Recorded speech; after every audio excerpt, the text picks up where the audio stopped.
Alright, one take. Hey, what's going on, guys? This is Sean, back at it again with another video. And today we're gonna talk about a bit of a different style video today. Usually I do deck profiles, but this is what I envision, my vision about what Branded would become after the ban list. And what I feel like what Branded might be looking like post the ban list that's gonna come in the next 1 or 2 months, nor maybe not come at all. Who knows? It's Konami, but but we're back again, a different style video, and let's talk about how I believe that Branded would get hit in multiple ways. So one of the first things that I would look at whenever a deck that I feel was gonna get hit is unfair engines. So in this deck, there is one card that is the everybody say is the boogeyman of the format, which is Gimmick Puppet Nightmare. It's basically an FTK machine and basically allows for no fun possible for every other deck if this card resolves and they have to commit resources to out this card. Granted, I believe that the line is extremely fragile and dies to basically anyone board breaker like Forbidden Droplet and all that, Graveyard Disruption, Bestials, but this card, when it resolved, is just a game ender. Like, if you resolve this card, the game is over. And I think that this card alone has caused so many problems. But the reason that I think that this card is not gonna get banned is because of the new Gimmick Puppet support. And they reprinted this card. Konami specifically reprinted this card in the Battles of Legend set because they want to push products towards this set. And Gimmick Puppet Nightmare, of course, if you see some of the videos online, you can see the one card Gimmick Puppet FTK. Hopefully they ban Gimmick Puppet Nightmare so that the FTK doesn't exist,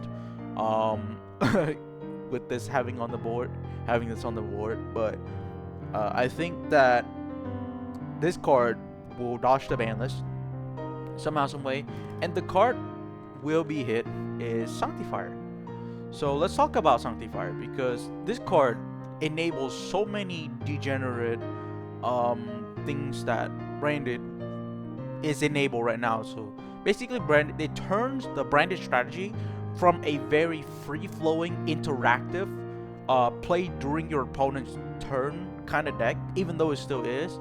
It got reduced down to, in a game one, it reduced down to basically a floodgate deck, which is because of this card is what causing the Gimmick Puppet Nightmare to be such a problem. So now, as a Branded player, I know that this card has potential, and after seeing the format unfold, and I believe that if they're banning anything on the ban list, this card should be banned 100%.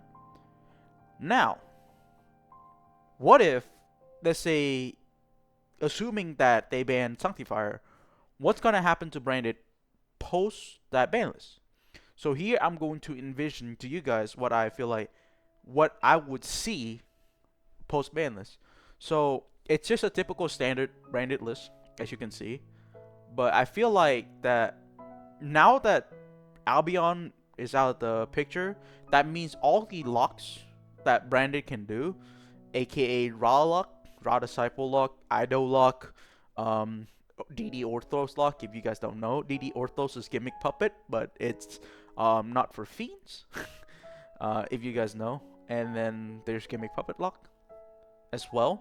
So all of those locks are out of the window. So now, what goes into the slot that usually would be Gimmick Puppet is Ad Libitum. So I note that Ad Libitum has been in and out of favor in a Branded list a lot of times, but after the banning of Sanctifier, now it opens the window for Ad Libitum to come back into the format as a piece that you can send to the graveyard with Grand Guignol. Now that all the lock shenanigan is gone, so now we're moving back to the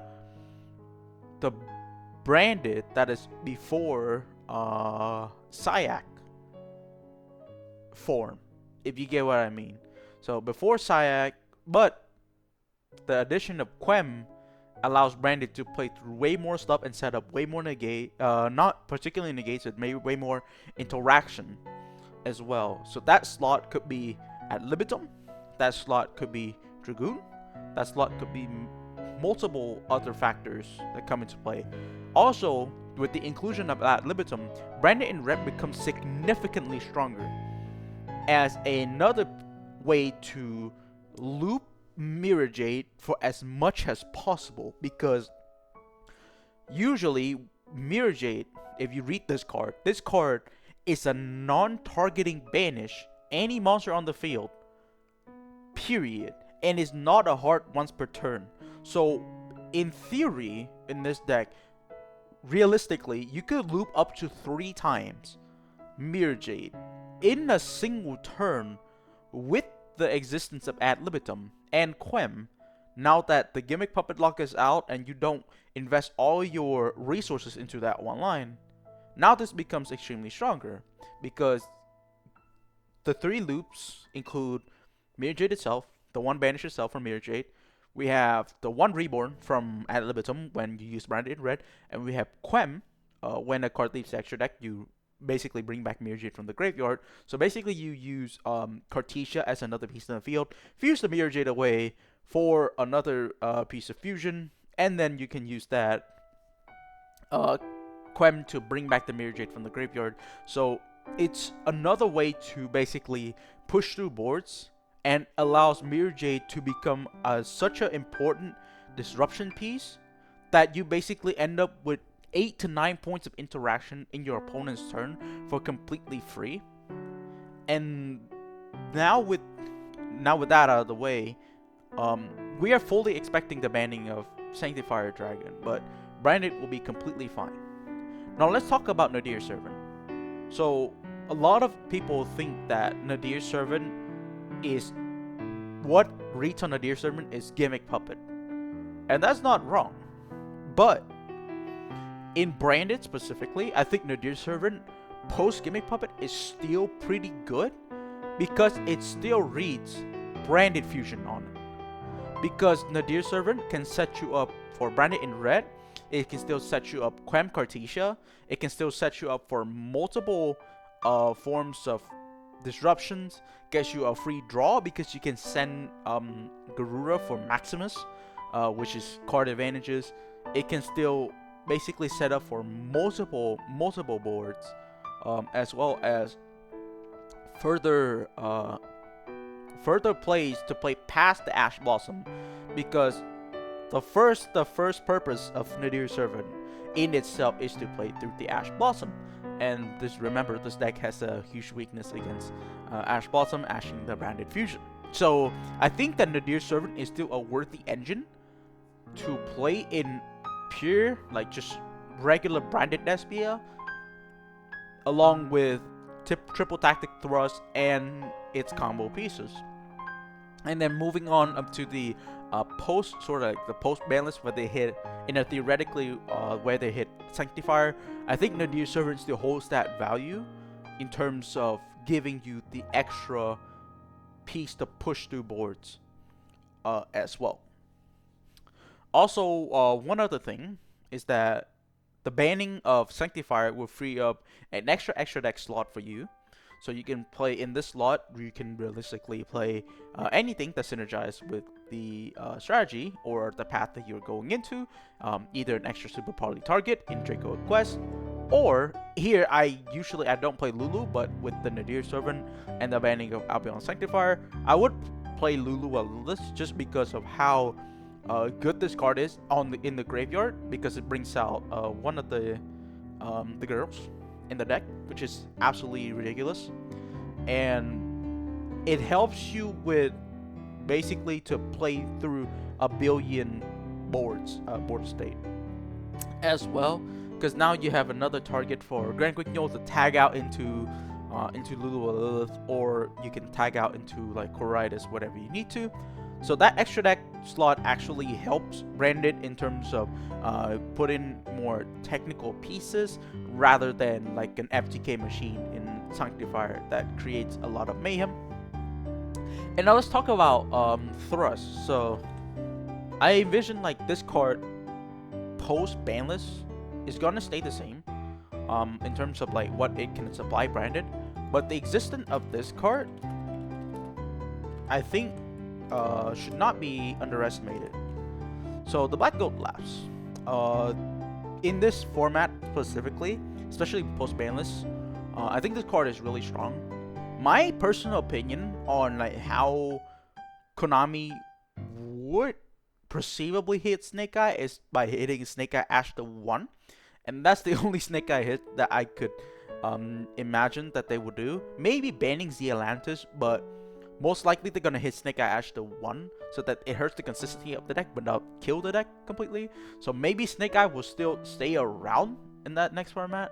And because of that, I think the Black Goat Laughs is another tech that people should consider to run along with Thrust in your branded deck. So what it does is basically declare a monster card name. This turn, neither player can special summon monster with that original name except from the graveyard. So when your opponent hand traps you, Thrust can go into either Fusion Dupe or Black Goat Laughs. It's not a terrible card to draw. It's a great discard for your branded opening, which is ridiculous. It's also a great piece that you can search out with Thrust, even with its on-field name, which is like incredible in itself because you want to either send it to the graveyard through multiple ways of discard in branded opening, Super Poly, or like even with Albas in itself. This card in the graveyard could basically shut down the entire Snake Eye engine by basically calling Snake Eye Flamberge Dragon. You basically cut out the head of the snake, no pun intended, right there.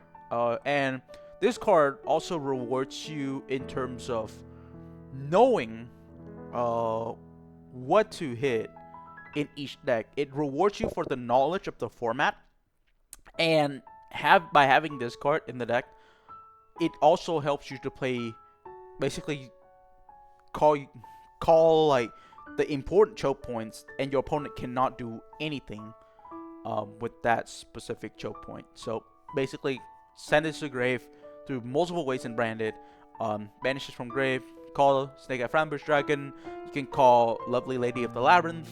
You can call basically anything that you think that situation is gonna come up. So this card is ridiculous as a thrust target, along with multiple ways to basically extend past if your opponent try to hand trap you. So thrust along with a Deer Servant is extremely good in branded as well, as along with cards like Different Dimension Ground as another option that you can consider. Mass Change 2 and Dark Law, as you can see in one of my recent videos, is still viable as an option, as well with like all the targets in your deck that you can tag out into with Tragedy, Mercurier, Aluber, Fallen Albas, and all that. So fiddle it out. And then last but not least, I think this is the least likely to happen, is the limiting of branded fusion. Now, if they limit branded fusion, that means that the consistency of a deck is lowered, but I don't think that it's completely the end of the world. It's still playable, but the deck is now more susceptible to like being hit on the consistency, so it gets a little bit perkier. But I mean, there's way to basically navigate around it. You can go back to one of the old Fateful way to play branded, the old Nash branded synchro. I don't think Bestials are completely worthless this format. I think it's still playable. It still has room to grow. You can still play Bestial, and you can still hit the Linkuriboh, IP Masquerade Engrave against Snake Eyes, against Lab. It's just a definitely cookery. Extremely good against Voiceless Voice, especially you main deck those Bestials, and just keep on playing forever. So I think that Bestials are not even like remotely terrible this format in terms of hitting the cards that is crucial to a certain strategy. So that is it. A little bit of a one take video, but this is what I believe to be what is going to happen to branded if certain hits are gonna happen. So thank you guys for enjoying this video. Let me know in the comments down below what you think. What you think that branded would become in the next upcoming formats as Legacy or Destruction arrives around. And check out and click like and subscribe on this video to see more content. And I appreciate every single one of you commenting on my video.